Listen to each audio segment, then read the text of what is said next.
Senator Bernard. Thank you, Madam Speaker.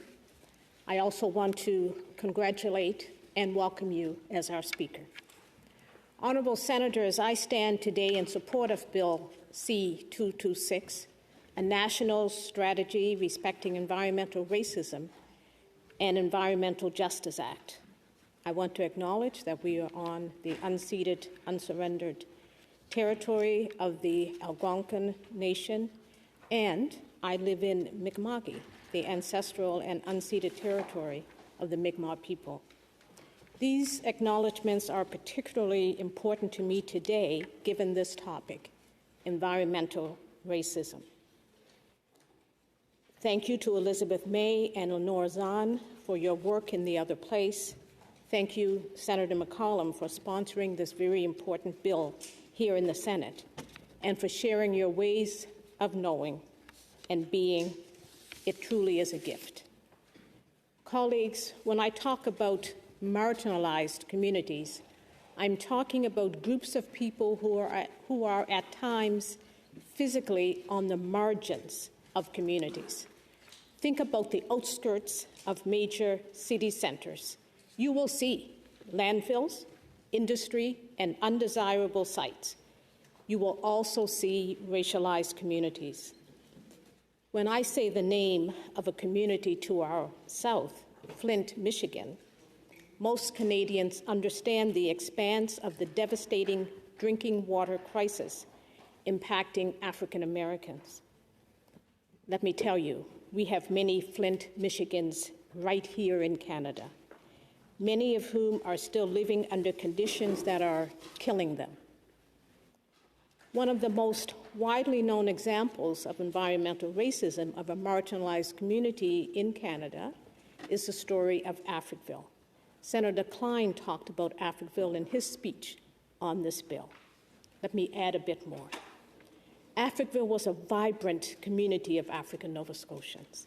An open pit dump was placed 350 meters from this seaside community. They did not have clean drinking water. Throughout the 170 years Africville existed, a railway extension was installed through the community, and the Halifax explosion damaged the community. An infectious disease hospital was built nearby, a human waste disposal pit, a prison, and slaughterhouses. It was the location chosen for a fertilizer production plant. Imagine a location surrounded by hazardous sites, the last place on earth that you would allow your children and your grandchildren to grow up nearby. Those were the conditions forced upon Africville. Located in the city of Halifax, they were denied basic services such as city water and sewer.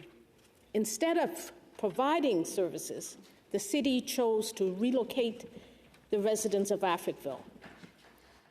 During the forceful relocation of Africville in 1967, some communities were transported to public housing in the North End by the city of Halifax using garbage trucks.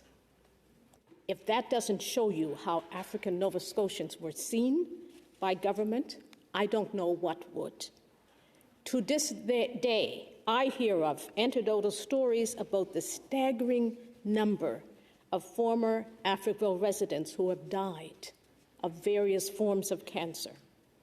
The community has connected the dots, and perhaps the government should too.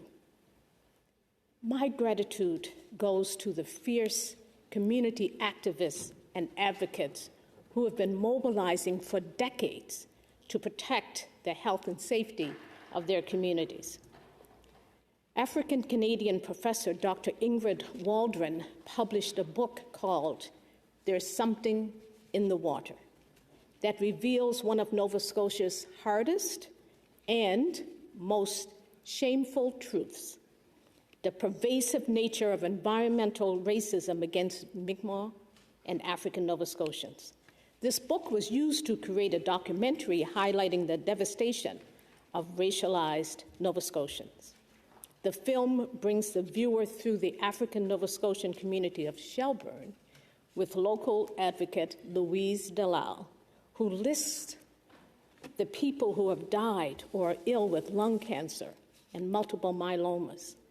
These families have no option to move, and even if they did, they would be leaving their home, separated from their communities. And although the dump has been removed, the buried waste contaminates their water. Louise describes her childhood memories of the black smoke that regularly engulfed the skies of her neighborhood as piles of hazardous waste from the hospitals, factories, and residential waste were burned. She remembers arriving at school smelling like burnt garbage. Nearby in Pictou Landing, Nova Scotia, is a Mi'kmaq community absolutely devastated by the toxic waste from the Northern pulp mill contaminating the water. The Grassroots Grandmothers are a group of women, water protectors, who fight for the human right for their community's access to clean drinking water. Please, colleagues, take 1 hour to watch this documentary, There's Something in the Water, and learn more about Canada's own environmental racism crisis. We could name many communities: Whitney Pier, the Sydney Tarpons, Membertou, Lincolnville, Indian Brook. Colleagues, there are so many examples. In my own community of East Preston, residents have been advocating against plans to designate a dump nearby for decades. In 2016, a letter of protest, in a 2016 letter of protest, Spencer Cawley documented 3 examples of locating dumps in or near the Preston communities, which are the largest Black communities in Nova Scotia. In 1992, near East Lake in North Preston, in 1997 in North Preston, and then in 2016, the proposal to relocate a facility from Portis Lake to East Preston opposite Highway 107, exit 17, where I live. Colleagues, policymaking on environmental issues must not exclude race. As the two are linked, we can map out Nova Scotia by sites of dumps and hazardous industry alongside Indigenous and African Nova Scotian communities. The environment, race, and land have always been tied, and they always will be. Eddie Carvery's protest against the forceful relocation of the residents of Africville will always remind us of that. In her book, Dr. Waldron states that, and I quote, "State-sanctioned racial and gendered violence is subtle, invisible, and often has no specific person who can or will be responsible, in contrast to interpersonal violence, where a main perpetrator can be identified," end quote. Since there is no one specific person, it is necessary to obligate all policymakers to make decisions based on what is good for the communities nearby. This bill proposes a national strategy to examine the link between race and environmental hazards and the location of hazardous sites. It seeks to address federal laws, policies, and programs pertaining to environmental justice, examine compensation for communities impacted, and collecting information on health outcomes to give us the data to prove what community residents have known for decades, that environmental racism is detrimental for our health. Honorable colleagues, these communities are no stranger to advocating for themselves, and it is time the Senate advocates for them.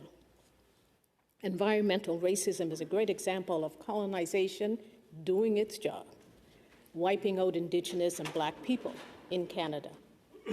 Reconciliation cannot happen without putting a stop to environmental racism. Let's send this bill to committee quickly. This is not a topic to debate. It's a topic to act upon, and act upon quickly.